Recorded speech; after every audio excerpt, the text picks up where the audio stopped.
GMAT challenge number 24. Cheryl purchased 5 identical hollow pine doors and 6 identical solid oak doors for the house she is building. The regular price of each solid oak door was twice the regular price of each hollow pine door.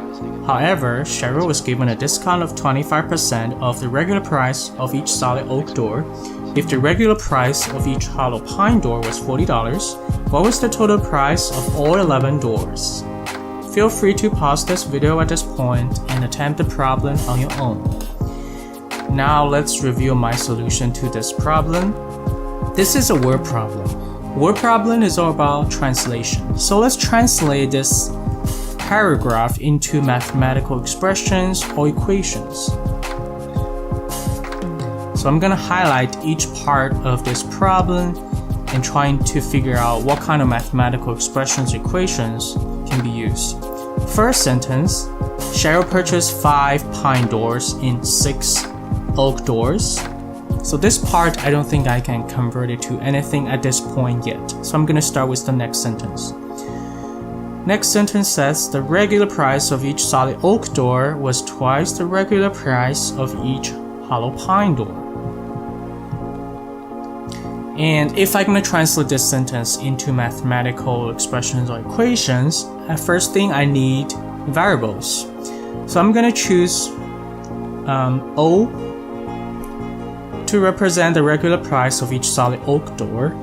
I'm also going to choose P to represent the regular price of each hollow pine door. And according to this sentence, O, the regular price of each solid oak door, equals twice, so 2 times, P, the regular price of each hollow pine door. So this is how you translate this sentence into a mathematical equation. O equals 2P. Okay, next sentence. Cheryl was given a discount of 25% of the regular price of each solid oak door. So let's use a different color. So you know that you have a discount of 25% of the regular price of each solid oak door. So I'm gonna use O prime to represent the discounted price of each solid oak door.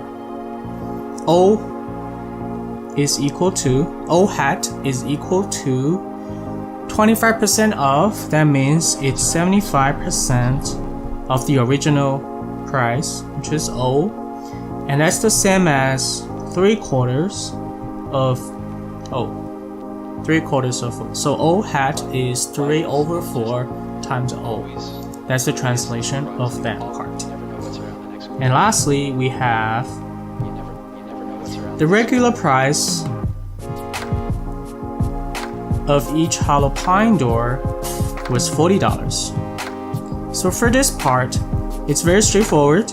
We already know P represents the regular price of each hollow pine door, and that is $40. So we literally have P equals 40.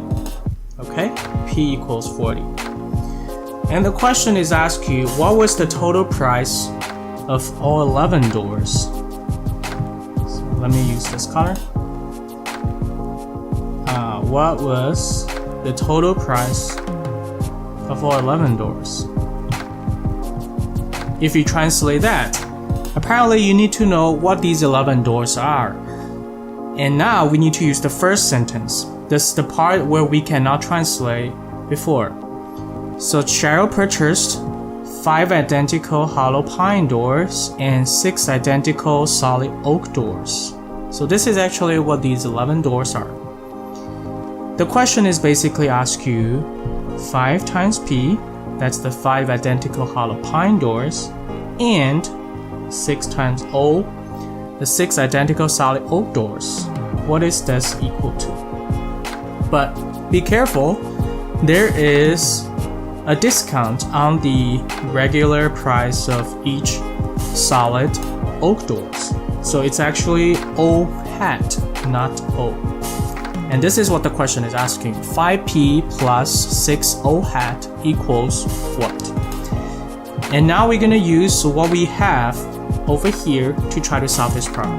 So it looks like it's a lot, but it's actually not.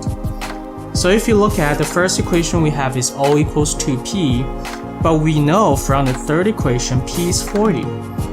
So this is basically 2 times 40, and that's 80.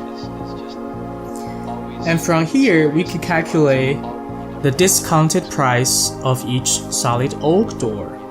O hat is 3/4 times O. So 3/4 times 80, and that's 60. And now we can actually answer the question because we know P is 40, so 5 times 40, plus O hat is 60, so 6 times 60.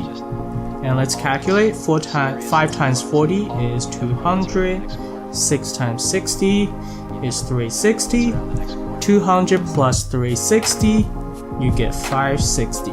So that's the total price of all 11 doors. And the answer is C, 560. Alright, so this question is a little bit complicated, but if you can translate all these words into mathematical expressions or equations and put them together, it's actually not that complicated. So I take my time to do the solution to this problem for a reason. I'm trying to show you not just the work, but to show you how to approach most word problems on GMAT. If you can apply this basically a standard procedure by translating pieces of the problem into mathematical expressions or equations and put them together, you will be able to solve any kind of word problem. Alright, that's it for today's challenge. I will see you next time. Bye bye.